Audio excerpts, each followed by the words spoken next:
There she is. So yeah, I am going to share my screen for you all, and I'm going to let Roxy and Mariki take the lead. Oh, are we doing a recap of the safety protocols first, Sim? Oh, yeah, sorry. You're right. Hold on. Let me get this little screen. Here we go. Can you all see my screen? Yeah. Yep, cool. All right.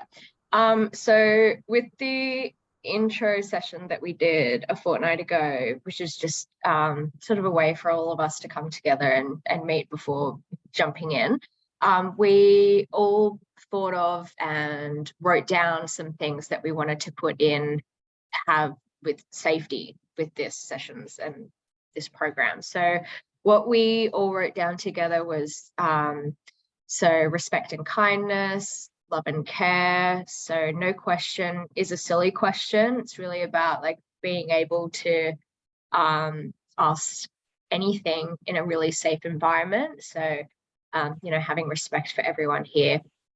Privacy for those telling their stories. So sometimes we will be, you know, telling our own personal stories. And I think that we all need to respect that and not share these stories outside. And if you are sharing someone else's story, make sure that you have permission to do so as well. Openness, which is always really good. And I think that we're all pretty open anyway as blackfellas. Content warnings as well, where possible. So if we go through any content warnings of what's going to be discussed, that way you can pop in and out if you need to, just so you can feel safe in your environment. Debriefing as well. I think we're going to be creating the little group chat opt-in. So I think we've gotten a couple of responses of people wanting to be a part of it. So we will be creating that very soon. Miish and Rach will leave the chat once it's created. So then you don't feel like we're sort of like hovering. So then you can talk about the program, like, you know, with us, without us there. So you have that bit of safety and comfortability if you need it. Respectful and active learning and listening, working from a place of Black love, which I feel like we all do anyway. Understanding everyone's boundaries, positively framed feedback as well. I think that was a really good add-in for all of us, like when giving feedback, because yeah, sometimes it can be hard to hear feedback that isn't positively framed. And we also discussed a check-in buddy system, but I think we were gonna, I guess, leave that up to you guys to decide. We didn't want to match you up if you didn't feel comfortable with it, but yeah, these were just some of the amazing things that we all brainstormed together. And there's our recap. I think it was really lovely to see us all come together, and also in the breakout rooms, which were really fun. And yeah, so there are some content warnings today. And I also just wanted to reiterate, like, I'm very much a person, when I enter meetings, I like to have my camera off, because sometimes I worry about what I look like and I'm not focusing on things. So if you feel uncomfortable with having your camera on or anything like that, please don't feel like you have to. If you need to take it off for like any sort of reason, feel free to do so. Don't feel pressured to have it on. And yeah, so today with the content warnings, there will be discussion about early colonization history, racism, including language that was used in historical documents that we now consider offensive, the history of Black media, including issues, themes, and stories in our communities. And there will also be briefly spoken about deaths in custody. So if you at any time need to step out or step away, please do so. And yeah, that just really want to make sure that you all feel safe in this environment. I might move or throw to Roxy or Mariki. Yeah. Okay. Thank you. Thank you. Yeah, so Mariki and I are stepping in for very deadly Rachel Hocking today, and we are absolutely by no means experts in this area, which Rach is. So we're going to do our best, but basically Rach is going to do a recap at the next session. So if you want to save up your questions, we can take note of them and pass them on to Rach to fill you guys in at the next session, but just acknowledging that we might not have all of the answers while we're presenting. We want to take you through a collection of stories around the history of First Nations media in this country. It's not exhaustive, like there's a whole lot more that we won't touch on here. And we're going to jump back and forth in time a little bit. So it's not like chronological in its order, but we'll let you know what time periods are when we're yarning about it. But first of all, we wanted to just open it up to have a bit of a yarn with everyone around why First Nations media is important to you guys. So from like a truth-telling perspective or like activism or social change, what does Black media mean to you guys? Feel free to like pop something in the chat, or if you want to just jump in.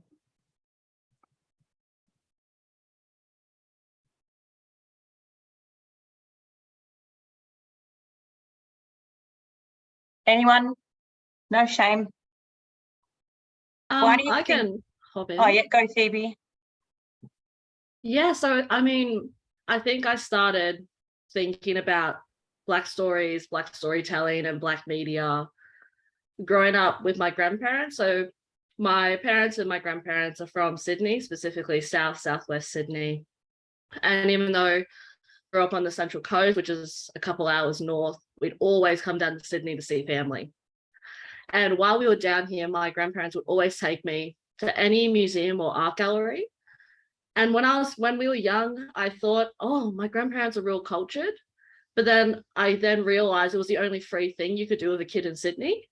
So they took us to every single one. And as you get older, you start seeing how these places, which are, some of the only places with free access, connection to a greater public, the stories they tell about First Nations people, not just from here, but from around the world, from the Pacific and from the continent of Africa. And these are like the first colonial outposts of propaganda, way back to, 1700s, 1800s. And these were the stories that were being told. And then you just see that trickle into everything about the intervention. I was in year 10 when Adam Goodes happened, and just all the stories being perpetuated through media. So I think I hit about 15, 16, and all this started just ramping up. And it was like, we're still being framed as animals and primitive and dysfunctional. And I really just started immediately seeking out, where were the media that sounded like my family talking at our family gatherings? Where were these layered and complex stories that I could see myself in the people I loved in? And so then I started reading Corey May like crazy at 15, 16, and I started following heaps of Black fellas on social media. And my family, they did have a collection of all the editions of Abo Call, and my family still quote that to this day. Like that's when it was like the first Aboriginal led publication. And family still quote it, and 3 editions, and yet it was still being quoted by my family 3 or 4 generations on. It was just absolutely wild. And so yeah, I think that's what it led to me. And that was kind of my slow realization of, we need to own story and we need to own voice in that story. And yeah, that's how I kind of went from childhood realizations to just a love of Black media. I love that. Thanks so much for sharing that, Phoebe. Yeah, we're going to touch on Abo Call and the history around that in a little bit as well. Nanami or Tamika, you've put some comments in the chat, and Georgia as well. If any of you want to speak to those things that you put in there?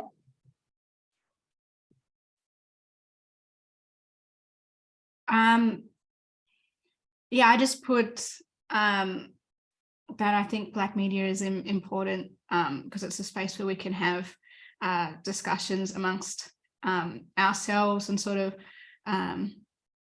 you know, rally each other up and be inspired by what's happening, and also know the realities of things that are impacting us, sort of all of it just to and with each other. I think that's what I like. Definitely.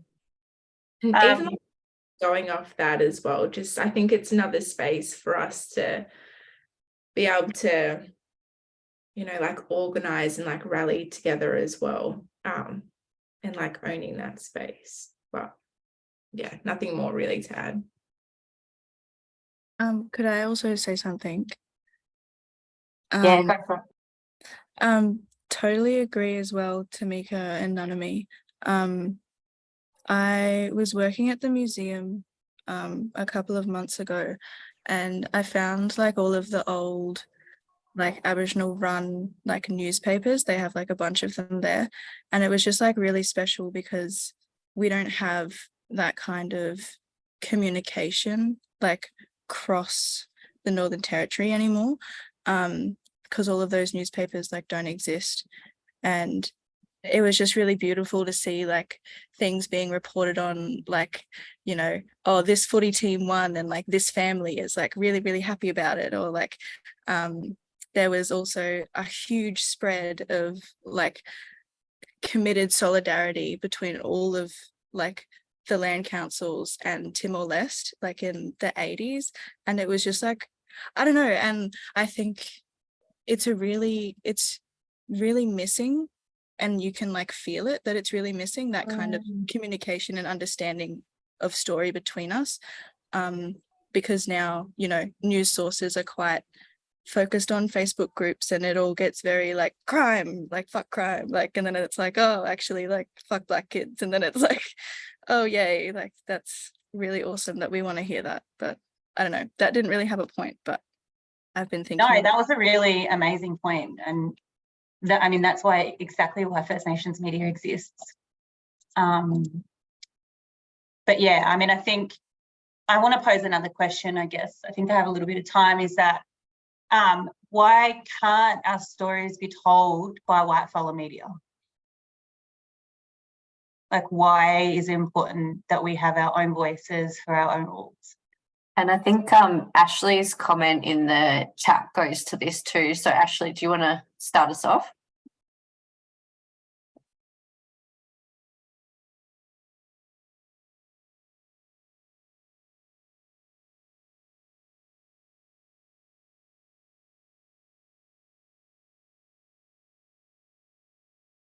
Oh, I think Ashley might have dropped off. All good.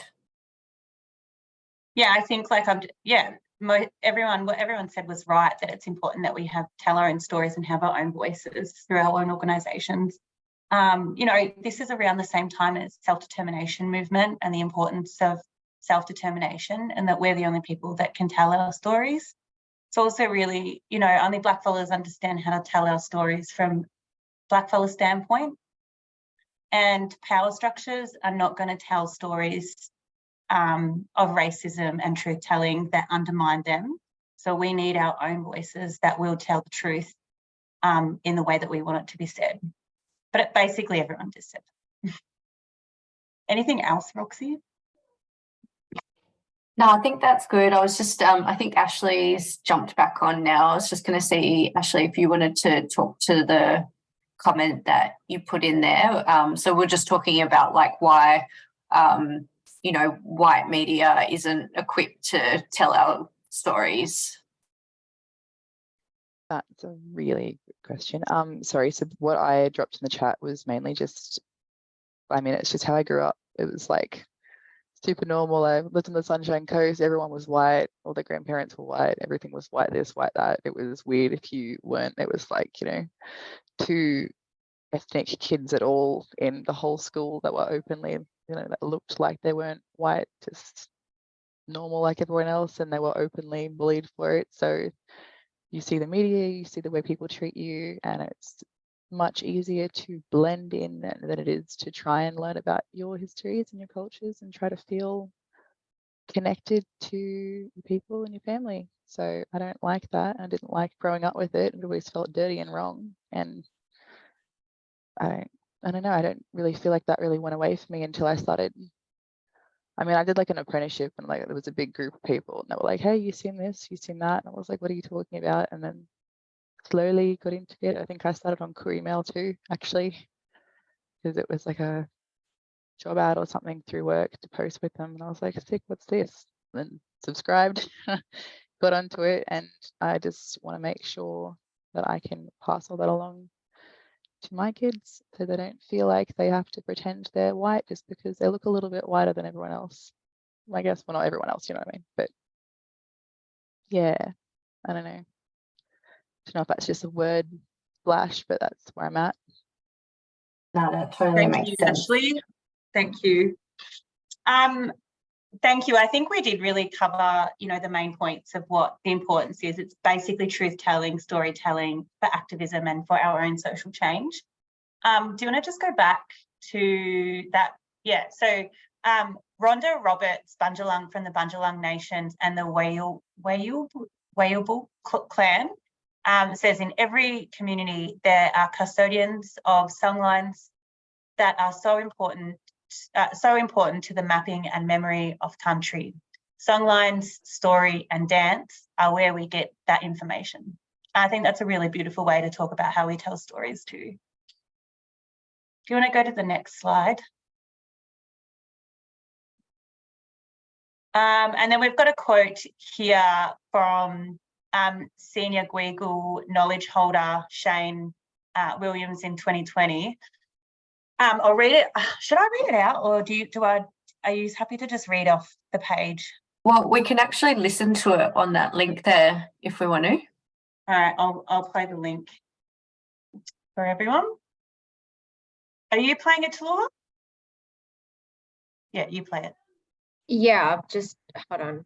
Can everyone hear me? Yeah. Oh, Yeah. Okay, cool.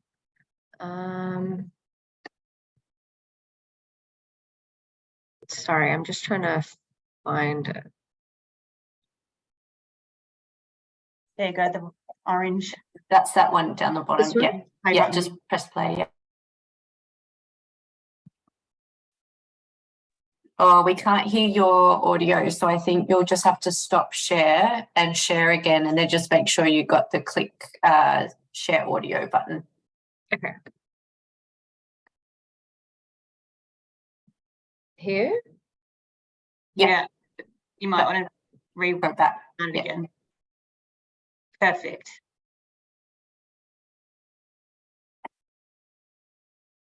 No, we still can't hear. No. Just in like sharing, so like the sharing options, there's a thing for share sound. It's like on the right, like on the drop down box. It should be somewhere there. You just got to click like share sound. But you shouldn't have to stop sharing to do it. Oh yeah. It's been a hot minute since I've done it. Can you all see my screen still?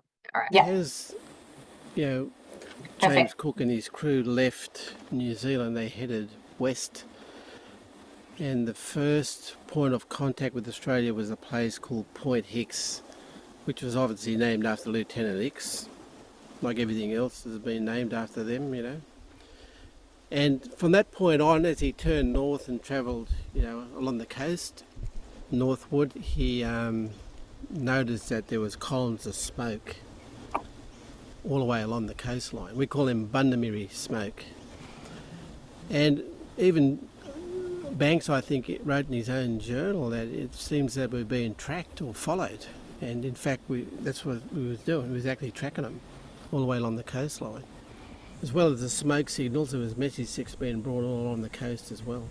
Or letter sticks, as my great uncle says, describes it. And to warn people that they was on their way. So the Aboriginal people here, the Gweagal people, knew They was on their way. They was waiting for them. They was prepared. Has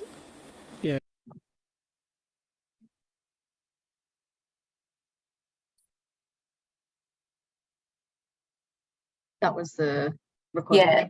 Yeah. Deadly. So I think like that just goes to show how we've been using, you know, different communications to like since, you know, since time immemorial to communicate with other mobs about what's happening and warnings and things like that. So this is something that's really deep in our history. If you go to the next slide, thank you. So in the wake of invasion, we began finding ways to take back the narrative, finding ways to like spread really important messages, to bear witness and do truth telling. So one of the first evidence of mob doing print newsmaking was the Flinders Island Weekly Chronicle in 1836. And this was actually Aboriginal teenagers who were writing under the supervision of white missionaries. On Waibelena, from Waibelena, on the mission on Flinders Island. True, yeah. So that's our people that did that. Oh, deadly. Do you know more about it, Nanami, that you wanted to share? No pressure, but yeah. So they were the younger ones living there. So all of our people who survived the war on this big island of Lutruwita were rounded up and sent to Waibelena, which was open for 13 years. And they obviously had to be tested on English, so they read and wrote and spoke English, and these were the teenagers. Walter George Arthur and Thomas Bruni wrote it, and so Thomas Bruni was really talking about all this Christian stuff, but it's the first newspaper, Aboriginal authored newspaper, but Walter George Arthur also wrote was one of the key authors of the petition to the Queen that got our people freed and sent to Putalina, Oyster Cove. Deadly, thank you. Yeah, so that's so powerful, hey, like young mob like really leading the way on this stuff. And there's also evidence that their writings in the paper were resisting the state as well. So it's like that early form of like resistance and activism with Black media as well.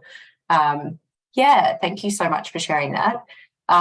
So our ancestors knew that like using the white man's word could influence their hearts and minds, but also that there was like lots of issues around that in terms of, you know, the historical documents, which didn't really capture things from our mob's perspective. It was more the white man's view of history and that, or like religious propaganda or, you know, that kind of thing from the missions.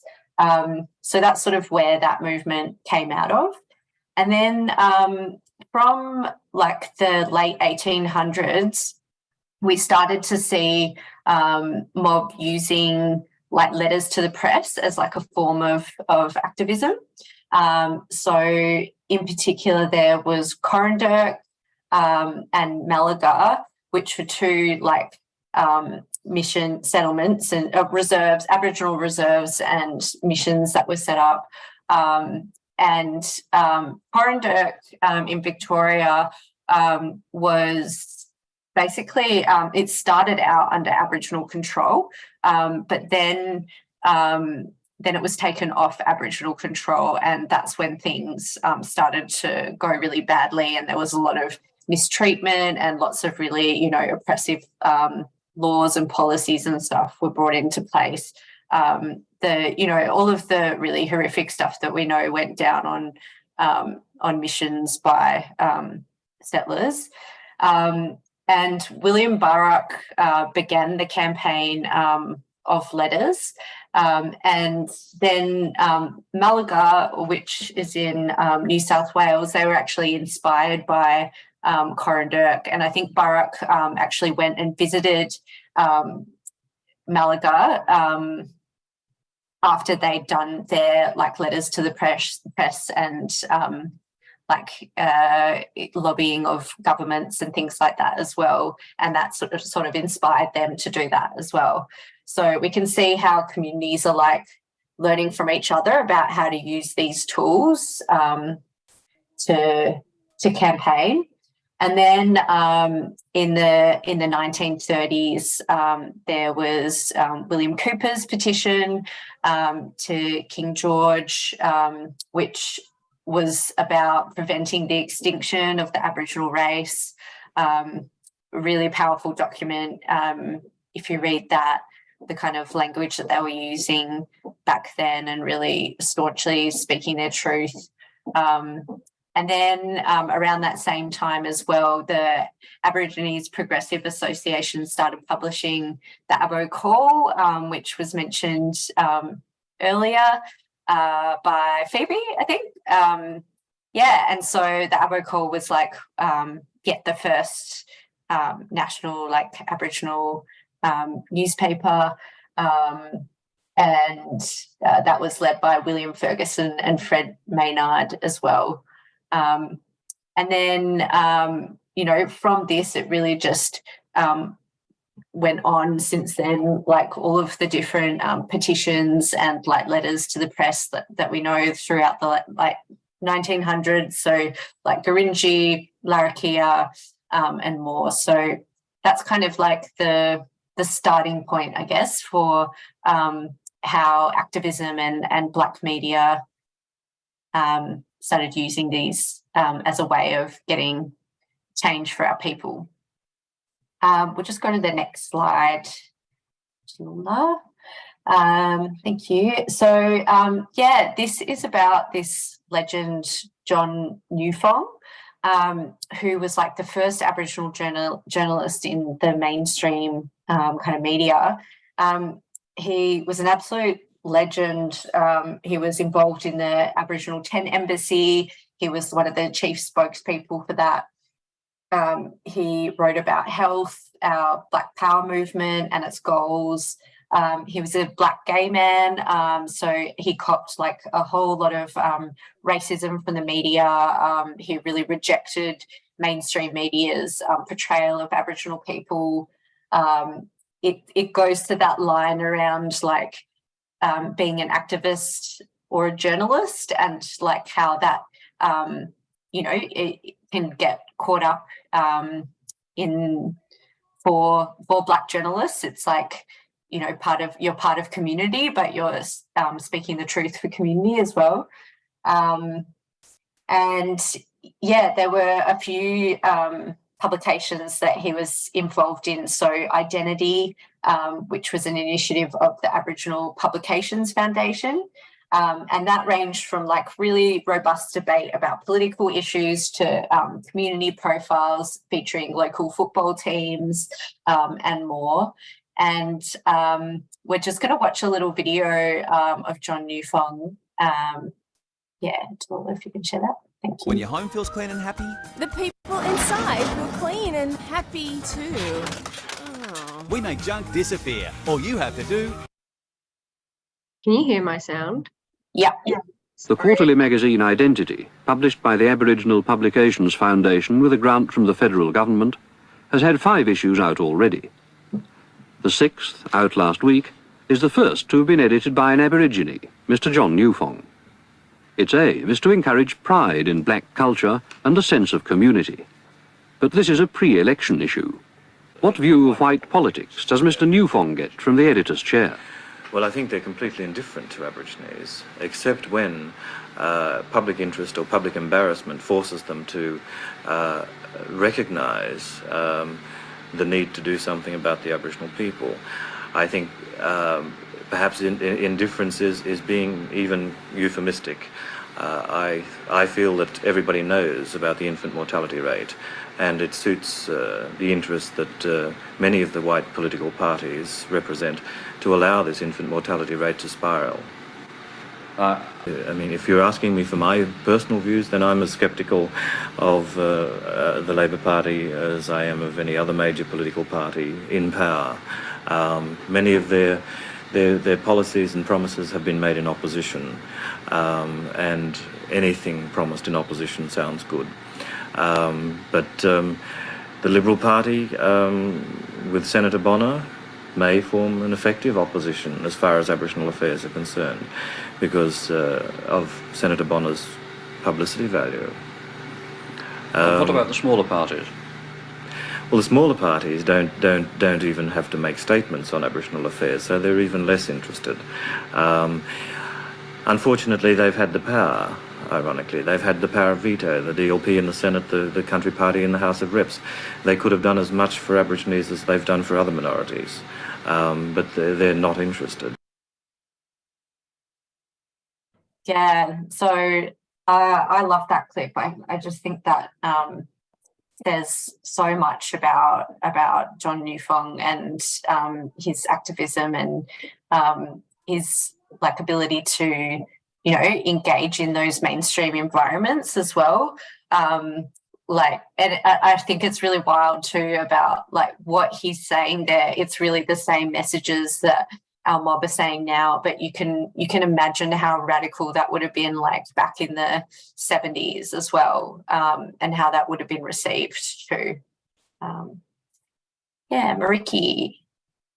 Yeah, so following, I don't know if it's following, I don't know the chronological order, but most of us know the explosion of Aboriginal radio across the country. Well, I'll say Aboriginal and Torres Strait Islander radio across the country. There was the first radio program aired in Victoria that was that was Black community run, was in 1970 to 1971, and then there were other radio produced community programs in 1972 in Adelaide, and then the ABC actually. Oh, sorry, the ABC in 1972. No, wait, 2 years later. So 1974, the ABC radio started broadcasting several Indigenous language programs to Aboriginal and Torres Strait Islander people in Far North Queensland. There is a 4-minute, I think in the interest of time, we'll send out the video at the end of the session with the slides for people to watch what Frances Kelly from Warlpiri People has to say about community radio, but I think we won't have enough time to watch it today because we are a little bit behind. Okay, so media, our involvement in media is growing, but our impact in political activism through media is also really big. And these were guided, First Nations media is guided by values. The values that guide First Nations media trailblazers. The media giants in Black media who came before us understood that media has power to shape the views about us, and that in turn, those views can impact policy making and societal behaviours towards us. Their storytelling was guided by truth telling, correcting mainstream narratives and spreading information about our communities. Also, truth telling, I'll also say that that's a political anti-colonial work to, because the framework of colonialism operates based on delusion, and truth telling from First Nations narrative breaks that delusion, and it enables us to make treaties. So it's actually a really important process, and media have a big part to play in that. Reclamation of our stories. Government and mainstream media narratives about us rarely include our perspectives and are often misrepresent our perspectives and views. Centering First Nations knowledge, mainstream media frequently sideline our experience, expertise and opinion in favour of Western knowledge hierarchies. Respecting First Nations protocol and diversity. First Nations media and government homogenises our lived experience, and there should be a right to access information in our first languages. I don't know. Hang on a second. So yeah, this is. Oh, yeah, go. You go. Go back to that slide. Slide 13. Are you finished? Yeah. Yeah. Okay. Yeah. No worries.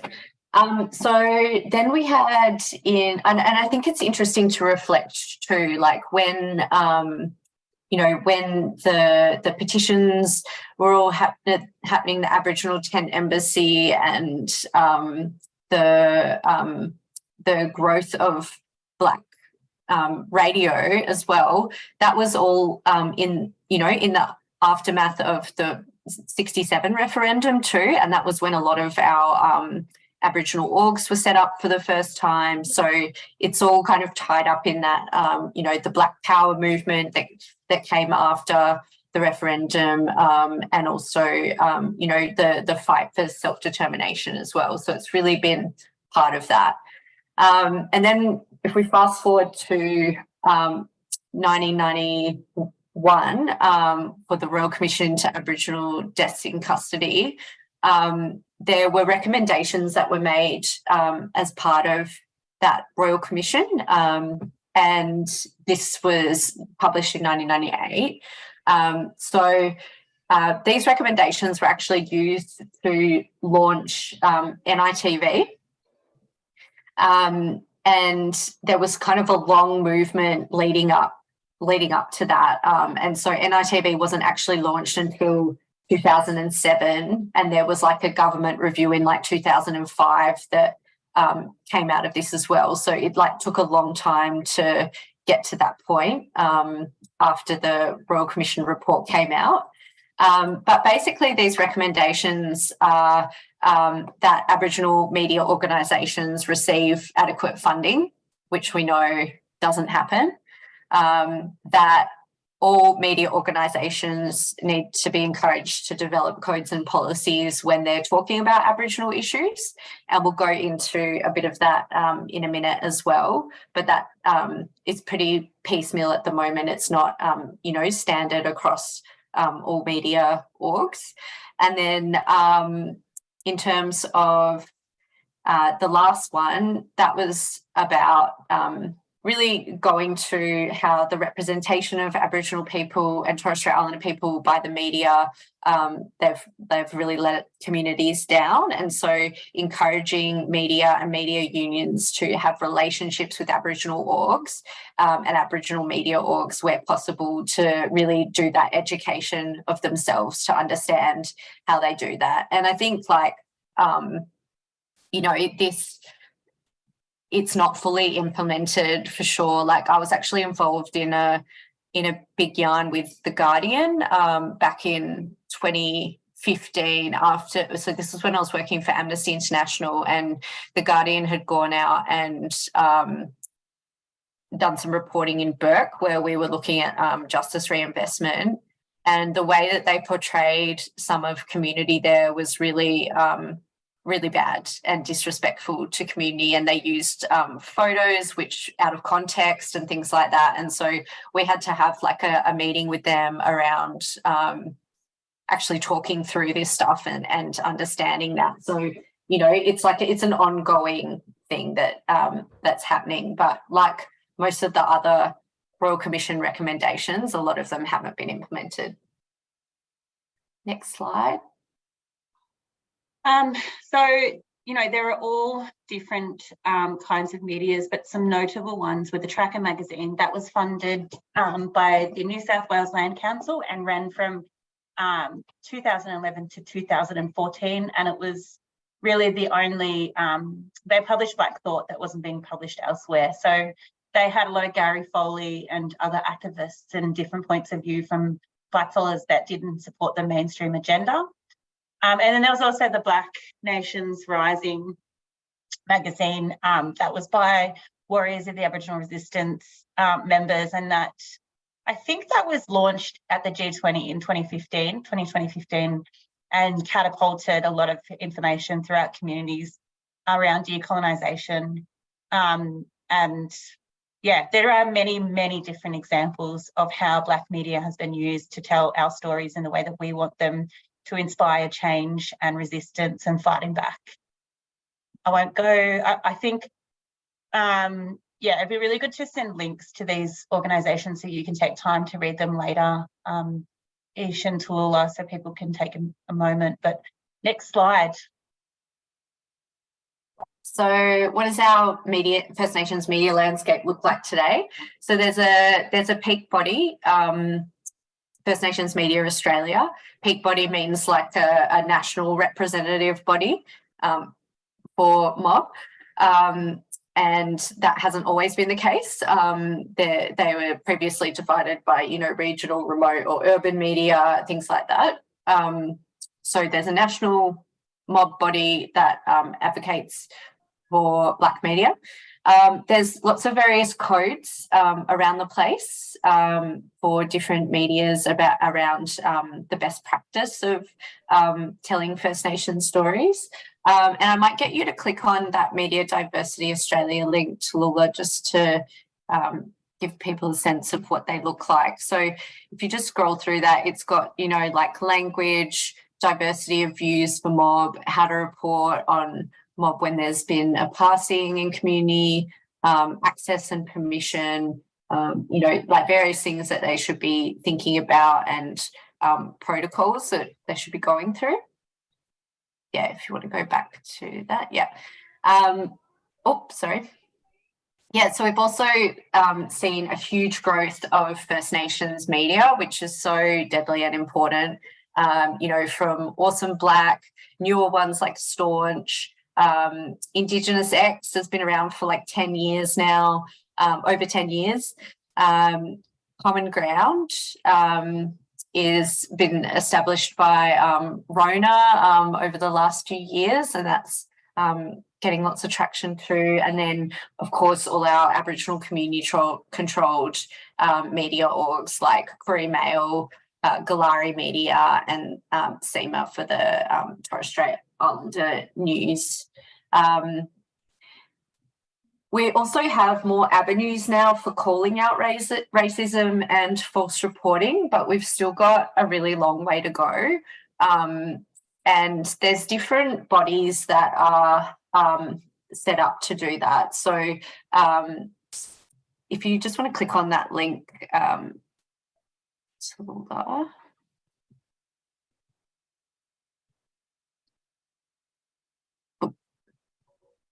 yeah, we can share this so you can have a bit more of a detailed look at that. But yeah, there's different, there's like Press Council, the ACMA, where you can lodge complaints and have them investigated. And this one, you might remember, like back in 2020, I think it was, Sunrise held a panel, which was an all-white panel where they were yarning about the removal of children from families, and it was really racist and really messed up, and it sparked protests of mob protesting outside the windows of Sunrise, which they were like covering up with like backgrounds and stuff so that people on the news couldn't see it. Yeah, and then they went through like this formal complaint process. And that was one where there was a finding that they had breached it. But even then, we're still seeing them doing like all white panels today. So, there's a long way to go in terms of like getting that accountability for other media. Next slide. Yeah, so this is like just a bit of an example around media diversity, the checklist that we saw before. So got questions. It's mainly aimed at like non-Indigenous media, and it's worth us like designing and updating our own Black media codes and values as we start our new Black media orgs as well. Next slide. Yeah, there are many different Black media orgs around today.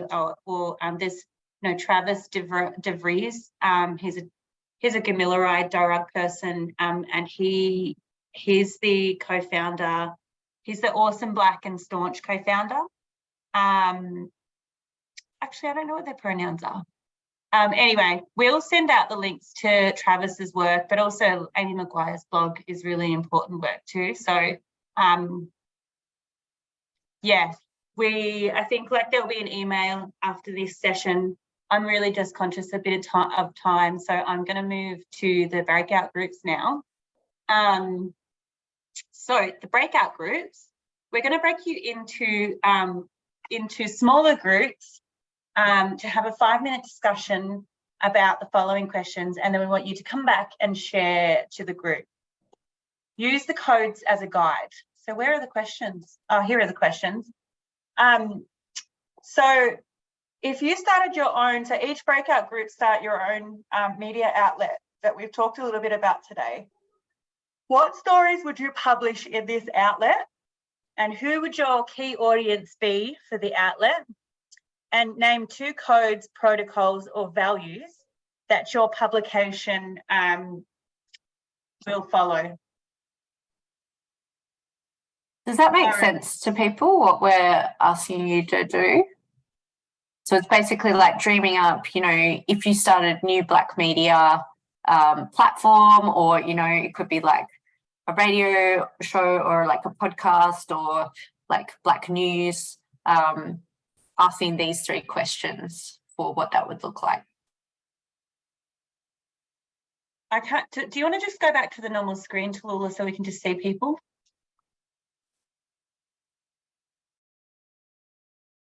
I just want to see a show of hands of how you're feeling about that breakout group. Yeah, good. All right, cool. We'll send out the question. I'll put the questions in the chat, but I don't know if if the chat relays over to, you know, if that's, I don't know if that's the word I'm looking for. Tallulah, do you want to break people out into group chats? Yeah. Sorry. Yeah. So you'll get 5 minutes in the breakout, and then we'll come back and share. Right. Well, I'm going to open all the rooms, and I'm not going to jump scare you this time like last time. Do you want to copy and paste the questions before you go, if you can? I'll chuck it into the groups. Okay. I'm going to pause the recording this time. Play. Yes! Me and Ish have the same Kmart robe. Which I think is perfect for a self-care. It's on theme. We've got our self-care robes on. We're living our best life. They're honestly so soft. We'll just wait a minute or 2 for everyone to get back. Ooh.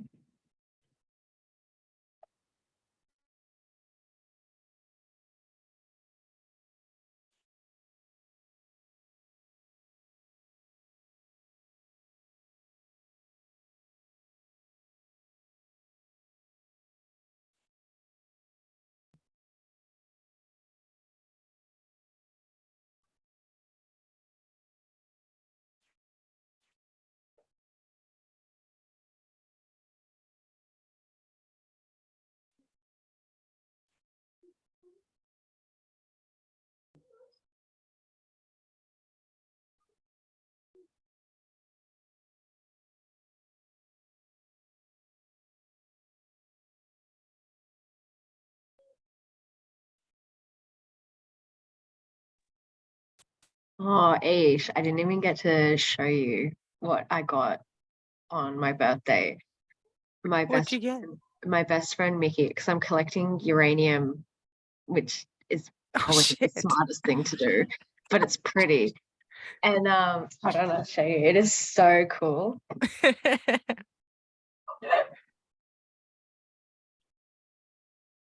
like the prettiest plate ever. Let's see it. They went Oh, wow. until they found like, wait, which way is it? Whoa. A uranium, and it's like petally shaped. That's disguised. That's not what I was expecting. A secret. It doesn't really show it well on the camera, but I was That's gonna cool. I was going to jokingly put food on it, and then I got worried that people would actually eat off of it. And then I was like, I'm going to hide this. Don't do that. That's not very self-care of you. That's like the opposite of self-care. That's self-destructive behavior. I think pretty much everyone's back. Couple. Ashley's here, just got a cam off. You want to just get started? Yes. Hi, everyone. This is a bit of a, well, not a bit of a really relaxed workshop that me and Ish have made together, and we hope that it's fun. So we're going to be talking about self-care today, because I think sometimes self-care can be really difficult to do, or maybe it's something that you forget to do. I know that I used to do that a lot, forgetting about my own needs when caring for others, especially like family and friends. So we've put together some little slides to talk about self-care and what it is and how you can do it, and our journeys through it as well. And I thought that little meme was me and is me. Like today when I showed up first in the meeting with my bubble tea, that was my little self-care treat for the day. So and that's how I self-care with bubble tea. So I guess I'll start. So what is self-care? So self-care is taking the time to do things that help you live well and improve both your physical health and your mental health. This can be watching a movie that you really love with your friend, or eating a favorite food, or going for a walk, or like listening to your favorite song. Self-care really just depends on you and what works for you. There's no one way of doing self-care. And I think that's something that I really struggled to understand for a while, because I'm neurodivergent. I have autism and ADHD. So my idea of self-care is a lot different to my friends who are their self-care is going out and being around friends. Mine is staying in and having alone time and debriefing with myself. And that's me when I don't do self-care. I spiral very quickly. And that's something that I'm still working through, but I've learned how, and it's really nice. And so I wanted to first start off by asking you all, like, what are your experiences? You don't have to necessarily answer now. You can put it in the chat if that's easier for you. Otherwise, you can come off mute and say it. But do you engage in self-care often or rarely? And what are some things that you do that are enriching for you, that, you know, help you move through daily life without getting burnt out? For me, it's spending time by myself, listening to the same song on repeat for an entire day, because I will squeeze every drop of serotonin out of it that I can. That's my self-care. What about you, Ish? Hot tea and sort of, you know, going in my little turtle shell. But Anna said headphones in public as well. That's helpful. I guess it's just about finding a space where you're comfortable and safe, especially if you're working in First Nations media, where spaces often aren't made safe for us. It's really, really good to sort of learn what things work and how you can sort of find your safety. I know that buying those noise cancelling headphones were probably the best investment that I've ever made in my life. They are so good for me. And also I've been looking at getting those loops as well. Apparently loops are really good for like noise cancelling and reducing sound, and just like little things like that. I know that self-care, like, it doesn't have to be buying things, but sometimes it's little bits and pieces that can help you with your day-to-days, like just an assistance with things. Does anyone want to let us know? You're just happy to eat? I know for me, getting outside is like a really huge thing. I mean, especially just as someone that has, you know, basically a full-time office job, or I'm studying, like this is where winter's really hard for me. Like, you know, seasonal depression, I feel that hugely. Yeah. I'm a coastal gal. I love getting outside. I love getting some sun. I go full on lizard mode when I like if you go to an ocean bath and you just see someone like curled up in the fetal position sleeping with like a little like scarf over them, it's probably me. And I'll just be there for hours. But I know for me that was like so key. And so during winter, like sometimes I'll like organize a work trip to go up to Queensland just because like I know I actually just need some sun. I feel you there. Winter does. I'm the same. I'm like a lizard. I love the sun and getting out in the sun. Like when it's summer and spring, that's when I'm at my peak potential, because I'm just like, makes me feel cozy and nice. Does anyone else want to share? Yeah, so I myself am also, oh, whoopsies. Oh, no, I was reading the chat. You go ahead. I'm going back on mute. Sorry. Yeah, so I'm also like, always grew up on the coast, and I forgot to say in my intro, but I'm currently on Ngunnawal and Ngambri country. Bruh, it's 5 degrees right now. I can't function. And we did a trip up to the Central Coast like recently, and I heard the waves and cried because where I'm from, like I'm 5-10 minutes away from about 7 beaches. And I just always get in my car and just like I need to be face planted by a wave. And then I'm like, I'm actually fine. I thought I was spiraling, but I probably just needed some salt water. Which is hard for me now. But another thing, yes, those Loop earplugs are so good. I left mine in Queensland and I am raging. I went to the library yesterday and I was just going to punch on. Like, people do not be quiet in the library. And then also my friends and I do this thing called parallel play, where we just are in the same room, but we are not talking at all, but just like maybe like, you know, touching legs or something, but also don't touch me. And we're just both on TikTok or something for 3 hours. That's self-care to me also. Yes. When I'm not on the beach. Oh, I love parallel play so much. Me and my friends do it all the time, and I think it's very enriching for me to not have to talk, but also having presence. And yeah, when I used to live on Awabakal country, I was right near Bar Beach, so I would always walk there and sit in the sun and in the beach, and then walk all the way up to Merewether baths and sit there. It's beautiful, such a beautiful country.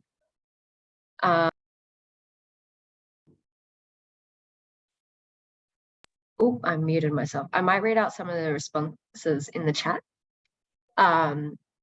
So headphones in public, not working full time. I agree. I say with a full-time job. Watching sunset on dirt tracks away from people and close to the beach. Yes, 100%. And self-care almost every day. Meditation practice and switching your brains off, disengaging from business and work, drawings and reading or whatever. Absolutely. I think switching your mind off, and especially switching from work to like you, is like so important. Like work-life balance is super important for self-care. And exercising.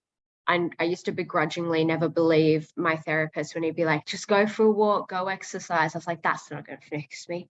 But it does. The walk made me feel so much better. I was like, oh, actually, yeah, the walk is making me feel good. So yeah, I want to reiterate again, and I love this picture. It's so haunting. I don't know what it is, but I saw it and it made me scream a little bit and frightened. And I was like, perfect. So self-care is different for everyone. like I said before, there's no one correct way to do it. It is all dependent on you and yourself, because it's self-care. Staying home and having enrichment time in my enclosure is how I do self-care. Whereas my super extroverted friends, their self-care is going to the pub and hanging out with people and loud noises. And that's the opposite of self-care for me. Some people do self-care with reading. I am a fiend for trinkets. I love trinkets. I will go to the op shop and not even buy things. I just like looking at little tiny like figurines and stuff because it brings me joy. And that's how I feel and see self-care should be. It should be for you and only you. That's me again in my self-care. Another self-care thing I used to do when I lived up in Newcastle was go to Charlestown Shopping Centre and take myself to the Reading cinemas and see a movie like once a week by myself, because I found it really, I don't know, nice to have alone time, but also not really because I was in a cinema. This actor haunts my dreams. I don't even know his name, but that's the little snail in my ear telling me that I need a little treat. And my little treats, I need to have them every day or I will suffer. So what are some ways do you think that you could possibly improve the way that you do self-care for yourself? Sometimes like listening to your body can help. Like sometimes you might second guess, be like, oh, maybe I should do this. But like if you're saying maybe you shouldn't. Maybe you should stay home and relax, or maybe you should do the walk instead of staying home and relaxing. So what are some ways in which you could improve your self-care routines? I think mine would be not buying so many little trinkets and treats, because that does the opposite for self-care. Did anyone, are you going to write in the chat, or did anyone just want to voice out?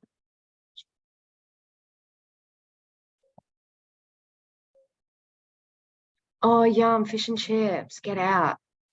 I want fish and chips for dinner. Does everyone feel confident in the way that they do self-care, or are people still on their self-care journey? No, you go first. Stop. No, I feel good. I feel like when I was a teenager, I was like, I'm fucking really good at this. Everyone can get fucked. I'm great. And then I got a few years older and I was like, oh my God, what am I doing? But I feel in a good position at the moment. Listening to your body, I think, yeah, so true. Like, I think like my body will have a reaction and then I'll be like, don't be stupid. And then I'll be like, actually, don't call yourself stupid. You should just do whatever is going to feel correct. And if it doesn't, then don't do it. And I quit my job. Love that. Oh, thank you. That is a good self-care tip.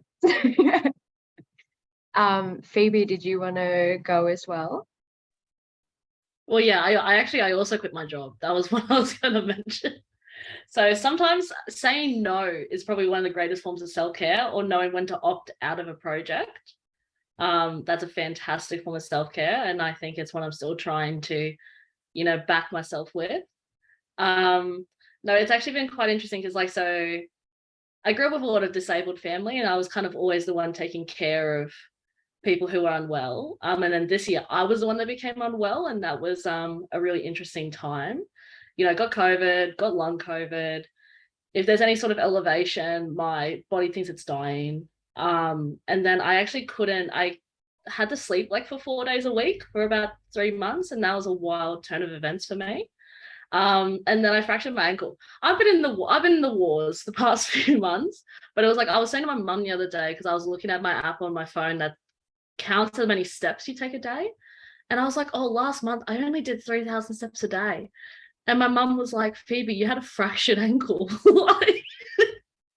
And I just think, oh yeah, like that happened. And so I mean, what I learned from that is because sometimes our brains are a bit silly and our brains are very funny.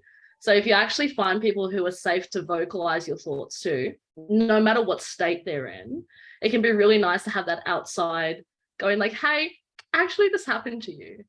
I think sometimes we try and individualize everything going, we must be the ultimate self-carer of ourselves, when sometimes the best form of self-care is to know when to lean on other people. And so, yeah, I think that's a huge thing I learned. And also to wear my moon boot when my doctor tells me to wear my moon boot.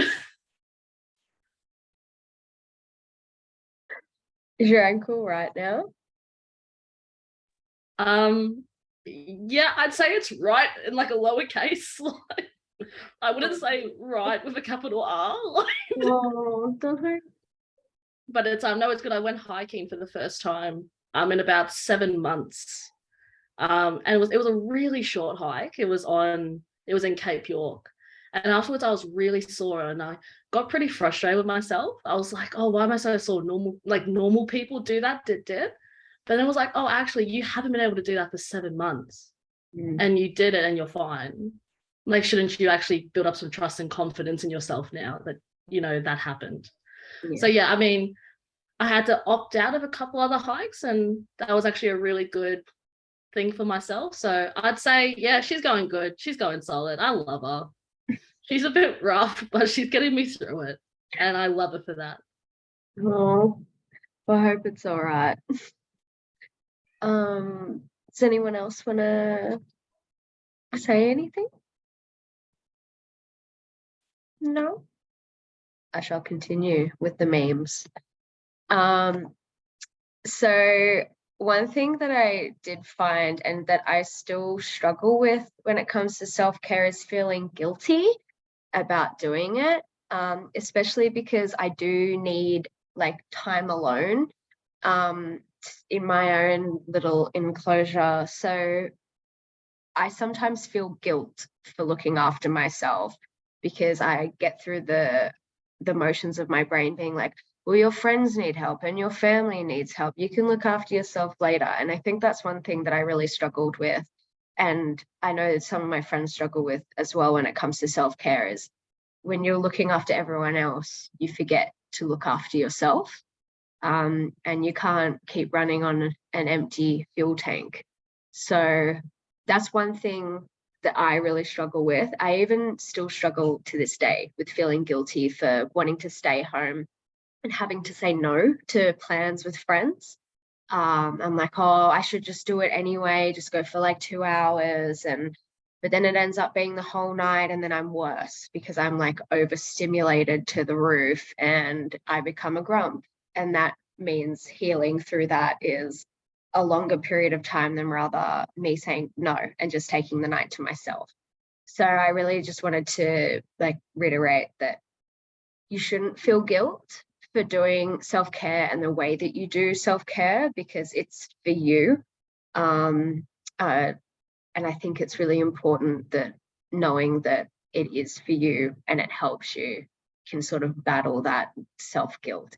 And also self-care is like brushing your hair. Like sometimes it can be really like menial tasks or like getting out of bed, having a shower, cooking a meal, drinking a glass of water. Those are all tiny forms of self-care that sometimes are overlooked because they can be a struggle to do. Sometimes it can be really hard to get out of bed some days, but pushing yourself to do that because it's a part of looking after yourself. It's still an achievement, no matter how small.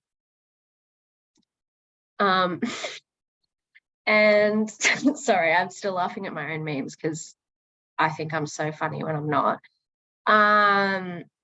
Yeah, so however you do your self-care, like whether it's with friends or if you, I don't know, go for a walk or you decide to have a sleep in or a nap. Naps can be really good self-care. I'm a fiend for a nap. I love a nap. Anywhere I can sit, I can sleep. Face mask, washing your hair, watching your favorite movie. Mine is Pride and Prejudice, and I've watched that probably like 300 times, and that's my special movie to put on when I'm feeling sad.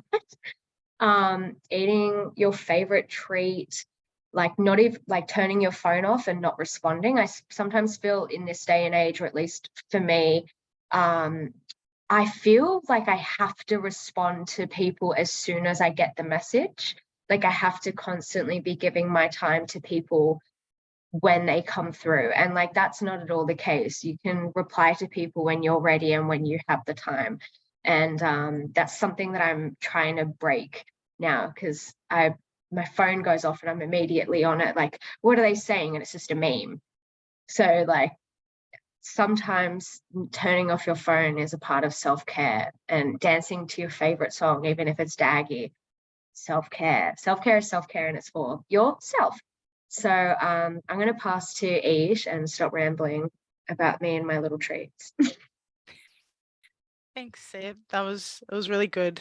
And I think it's also really nice to hear other people say, I struggle to say no, or, you know, I'm still trying to figure out my own self-care. And like Phoebe was saying, I think sometimes we look at ourselves and think, oh, we're the only ones, or, you know, and sometimes it's good to just say that out loud and have a safe space. And that's what sort of we wanted to start with our Truth Our Way, is being able to connect with Mob and have these conversations that aren't just relevant to everyone, but are specifically relevant to us and the different traumas and things that we face. So thank you, Seb. I'm going to start a little bit with my own self-care journey. I think that's the best way to start it. And there's a little disclaimer at the end that says I'm not a medical professional, but I've had a fuck ton of therapy. So my view on self-care sort of shifted. For a bit of context, I was raised by a single Black lesbian mum who passed away when I was 12. So I sort of had to grow up really quick. And self-care or healing was something in my vocabulary from a really young age, because I was basically thrown into therapy and sort of had to try and figure out what works for me and how to survive, particularly being a Black woman, a Black queer woman with a larger body as well, figuring out how to create safety for myself, as I said before, in spaces that are often not safe for us. So I really lent into, you know, skincare, productive routines, like shopping, getting little treats for myself. And that was really helpful until I realized I started to loop back around, and I was sort of going, oh, I'm going to get this, and then I'm still feeling the same way. So I'm going to do this, and then I'm feeling the same way, and it just sort of loops around. And it's only been in the last few years that I've started to look at the sort of layers of self-care and what that means, and better understanding myself. I think like what Tallulah was saying is like self-care is what works for you, and to know what works for you, you have to know who you are, and you're going to be changing constantly throughout your life. And I think like the journey of self-care and healing is ongoing, because we're at different places in our lives at different times, and what works for us right now might not work in 10 years. So I might look at this presentation in 10 years and be like, what the fuck was I on about? That's not working for me now. And that's okay. It's just about sort of checking in with yourself like you'd check in with, you know, a mate. And you know, you might not have seen your mate for a couple months and things are sort of switched up. So when was the last time you sort of checked in with yourself, and where are you at now, and how's your needs changed, and what do you need from that? But yeah, next slide, please. Thank you. Again with the iceberg meme, but I thought it's a good way to look at it. The sort of things at the top that we think of when we look at self-care, which sort of ties into these broader issues of, you know, processing trauma, learning your triggers, understanding yourself, healing inner parts of you. And I think particularly for Mob working in, you know, the public space, like a lot of us, you know, wanting to be able to write and publish our work in certain areas that's available to the public, and that can sort of be quite daunting and put you in tricky situations. And I think being able to know who you are and what you stand for, and be able to nurture yourself in a really caring way that community does for us, but being able to do that for yourself as well, can be done through certain things like skincare or meditation, but I think they're linked to like a deeper thing of like understanding, okay, when I'm feeling this particular way, I know that going for a walk helps me, or having a bath or something like that. But I think seeing it like as a holistic picture, in better understanding ourselves and the things that we need. And one of my key things in the last couple years, I've been diagnosed with complex post-traumatic stress disorder, which, to be honest, I think a lot of people have, which is just undiagnosed, because especially being, you know, Black, we've seen a lot of shit. We've experienced a lot of shit, whether it's been directly us or a family member. You know, those things are sort of difficult. So understanding your triggers or things that might come up and make you feel a certain way, and knowing what helps in those situations is helpful. So I guess looking at it in that broader sense, and just most of all, like spending time with yourself and learning who you are. But anyway, next slide. So I tried to visualize it in a way while also keeping light, because I mean, it's a difficult conversation to talk about trauma and healing and self-care, but the way that I'm sort of framing it and my experiences, which have been working for me, is those self-care sort of things are the big red car on my journey to healing and contentment and self-love. So I might be using, you know, animal therapy, spending time with my pets, you know, going for a walk, connecting with family as the sort of vehicle that helps me get to a place of contentment and healing. And I think the most pivotal thing as well is that it's forever changing and forever ongoing, and we're always going to be in that big red car, and maybe we might get the tires changed because it's not really working out anymore and we need an upgrade or whatever it may be, but that's sort of how I've envisioned it, because I think sometimes, especially on social media, when we're looking at self-care, it's sort of become monetized and become like a bit of a pop culture thing, and it might be like, oh well, I'm doing all the productive morning routine and I still feel like shit. So what's going on? But I think looking at it as like what works for you, and better understanding and knowing that it's forever developing and changing, because we are forever changing at different stages of life. But the ultimate goal is to be content, I think. Like scrap the bullshit of being like, I just want to be happy and positive, because I think that's so unattainable. But being content in any situation, knowing yourself and knowing how to ground yourself and draw on those self-care practices to help you get through those shitty times, and also to appreciate the good times as well. I think that's a part of self-care too, can just be sitting in a really happy, positive moment and allowing yourself to feel all parts of it. I think that's a really good part of self-care too, that maybe we don't do enough, or I don't do enough anyway, is just sit at your accomplishments and be proud of yourself. But next slide. Just the same shit I've been rambling on about. Get to know yourself.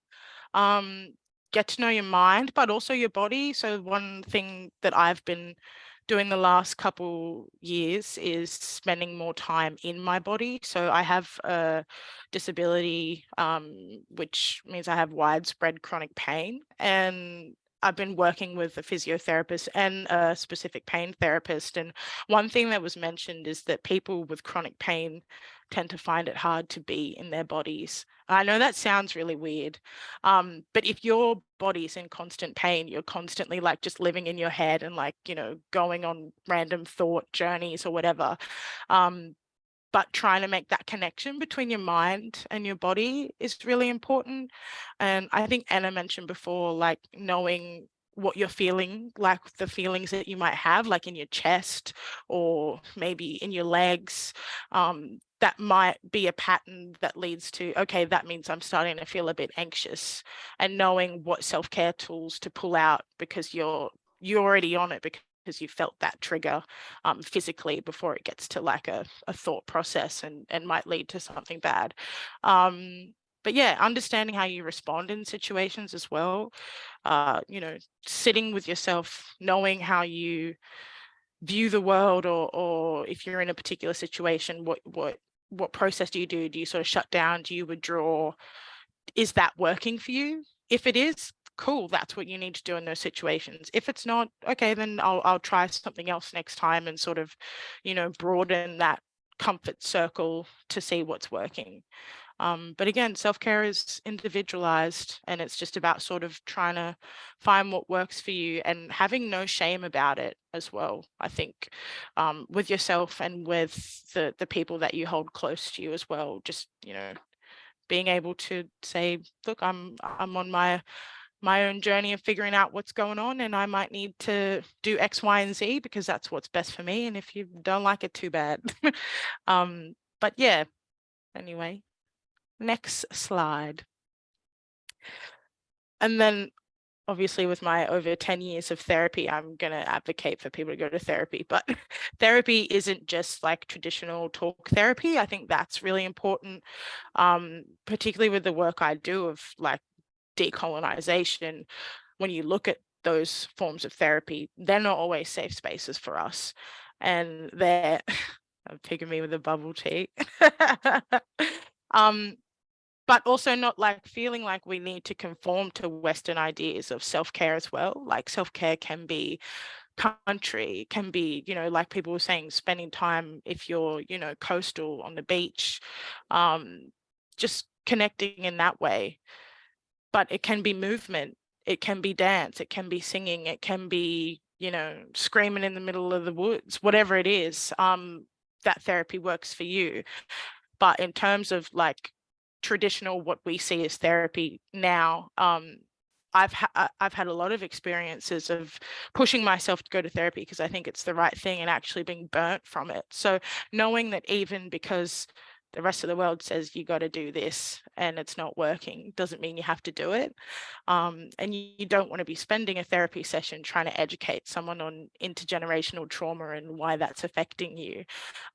So if therapy is something you're looking at doing, have thoughts about, maybe you're in and it isn't working for you, a really good resource is Lily Pilly Counseling, which has a lot of resources and also is just a sort of network of therapists who have background for queer, for mob, for neurodiverse. So you can find therapists that get it. Because like I said, you don't want to be spending a therapy session trying to teach someone about what it is that we go through. You want to be able to feel safe and not feel like it's adding to, you know, the bad energy of trying to seek help. But I think mostly it's just about self-reflection, understanding yourself and doing what works for you, and not feeling shame if you're not there yet. Like if the word self-care is like, I've never even thought about it, what the fuck is that?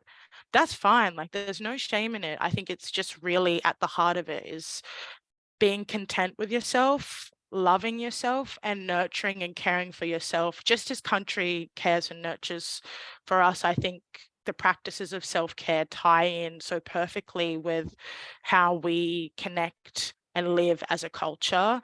I think for us to be the oldest living culture in the world, we obviously have some pretty good self-care practices. And a lot of that is based on community and no shame. Like that was the first thing I remember being taught so explicitly, was to not have any shame. We're a no shame culture. You come with everything and you'll be taken in. And I think carrying that and practicing that and just being, you know, locked into culture and community is one of the best self-care practices. This might sound a little bit wacky, but when I was sort of really struggling with my chronic pain, I was using a walking aid and like wasn't able to really shower, like was really quite unwell. And I went and connected with some family up on Biripi country, which is my country. And it was my first time going and being on country. And I had the most surreal experience. And I don't know if it's just a mindset shift, but since that trip, I've been progressively getting better. and I'm able to walk more, I'm able to get out more, I feel more grounded, I feel more connected. And like I could say this to a room full of gubbers and they'd be like, you're just whacked out. But, you know, it's again coming with no shame and feeling safe in community to share that country can be healing. And I think it's one of the things that we don't really speak about as much because it's sort of become so westernized in what self-care is. So I think going back to community, to mob, to culture, in whatever way that looks like, because obviously some of us live in the city, work 9 to 5, we can feel disconnected, but connecting back into culture in different ways, whether it be this, like just yarning, whether it be going online and watching a yarn from someone that you like. There's so many ways we can connect, listening to music, dancing, singing, art. But I think, yeah, for me, country and culture is self-care. And I think, you know, we're starting to bring that out more in mainstream ways. But yeah, that's my number one takeaway. I love that. I love that so much. My my Lebanese grandmother, so my teta, whenever I was sad as a kid, she like we'd cook together, and if was very grounding as a kid, and it's something that I still do to this day. I get a bit sad and I'm like, oh well, I'm gonna cook, and then I make something and it's like the journey, and then I get to enjoy it afterwards, and also it means I'm feeding myself. And she used to, well, she still does, she tells me like, well, eating always makes you feel better and it keeps you healthy and alive, because I don't know if anyone's been around any Arab grandparents, but they all feed you silly. And that's her love language, which she's passed on to me, which I use with healing me, and also friends as well. It feels good to cook for my friends, and it's something that I use in self-care sometimes. I thought I would share that. No, I love that. I love that. And I think it's like just goes, you know, beyond just like our culture, but different cultures as well, of just that. It all links back to that connection and community and, you know, creating that space of no shame and sharing something together, and also finding ways to do that for yourself. Like you might not be cooking with your nana, so you're cooking on your own and you're, you know, sharing those memories and those thoughts, which is so lovely. But yeah, next slide. I'm pretty sure that's it. Oh, these are just like self-care practices that work for me, which are pretty lame. Having a big cry, I think that's a good one. Don't feel shame to have a big cry or have a big laugh. Like all feelings are valid. With my long therapy career, one of the best things I was ever told is that there's no bad parts of yourself. So even if you feel like, oh, why did I do that? That served a purpose in that moment and may have been that form of self-care that you needed then, and not holding any shame or guilt around that, and just allowing yourself to be how you want to be. We're complex beings, we're individual, and do what works for you. And most of all, we're all deserving of and worthy of feeling safe, loved, and cared for.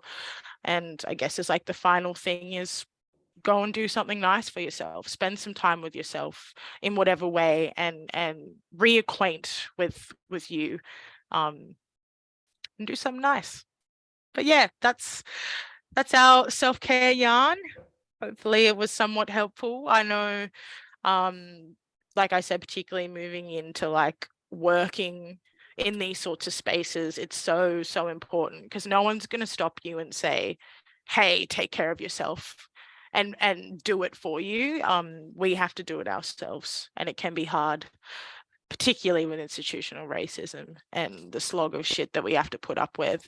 But above all things, we have community and we have culture, and I always feel so privileged to be a part of something that is so beyond anything I could ever imagine, and having that connection to country is just, yeah, that's what keeps us strong. But that's it from me. Yes, so we're finishing up early today because we thought it would be good for you to go away and practice some self-care. And maybe it's just thinking about something, maybe it's having a nap, or making a cup or just whatever you want to do. So yeah, thank you guys so much for coming in to the first session. We're so stoked to have you, and it's so exciting to see all your faces and hear your voices. And yeah, we'll see you in a fortnight for the second session, unless anyone has any questions. They're sick of us. They're ready to go. Yeah, they're ready. They're off. All right. Well, then I'll end this for you all. Yeah, thank you so much for coming, and we'll see you in a fortnight. Cheers.